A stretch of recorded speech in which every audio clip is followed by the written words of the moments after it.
Perkenalkan, nama saya Muhammad Rizky Mangkuto. NIM saya 22013032. Kelas saya 1B TKJJ, nomor absen saya nomor 7.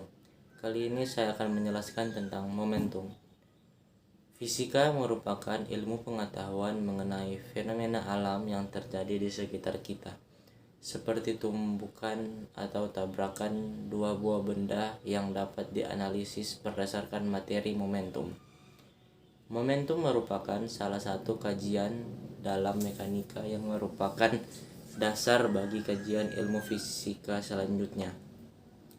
Peristiwa tumbukan berlangsung dalam waktu singkat, tetapi bukan berarti tidak dapat dianalisis. Maka dari itu, perlu alat rekam yang baik untuk mengambil data tumbukan tersebut agar dapat dianalisis dengan baik. Melakukan perhitungan kecepatan sebelum dan setelah tumbukan dapat menghasilkan nilai momentum dan besar koefisien restitusi. Menurut Fatkullah, dalam penelitiannya, ketika benda satu diam dan benda dua melaju-laju menumbuk benda satu, maka akan terjadi tumbukan tidak lenting sama sekali. Dan ketika dua benda bergerak saling mendekati, maka akan terjadi tumbukan lenting sebagian. Penelitian pada koefisien restitusi menurut Sri Purwanti dalam penelitiannya menjelaskan bahwa besarnya koefisien restitusi tidak berbanding lurus pada massa artinya. Jika massa besar, belum tentu koefisien restitusinya besar.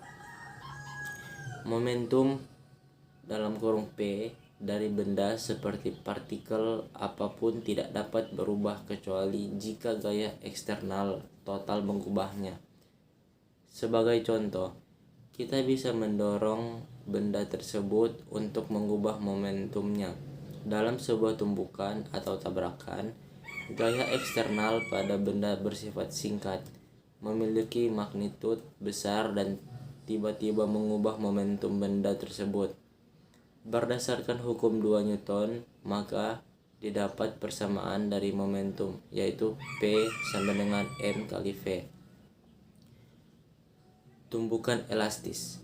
Saat dua benda bertumbukan, jika total energi tersebut tidak berubah karena adanya tumbukan, maka energi kinetik sistem adalah terkonservasi.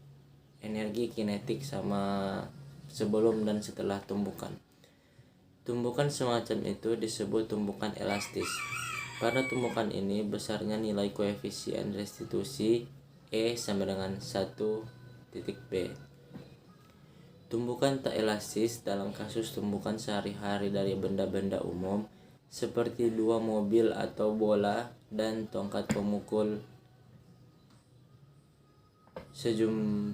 Sejumlah energi selalu ditransfer dari energi kinetik ke bentuk energi lain, seperti energi panas atau energi suara.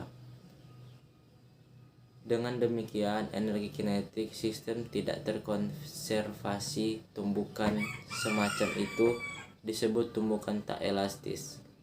Pada tumbukan ini, besarnya nilai koefisien restitusi 0 lebih besar E lebih besar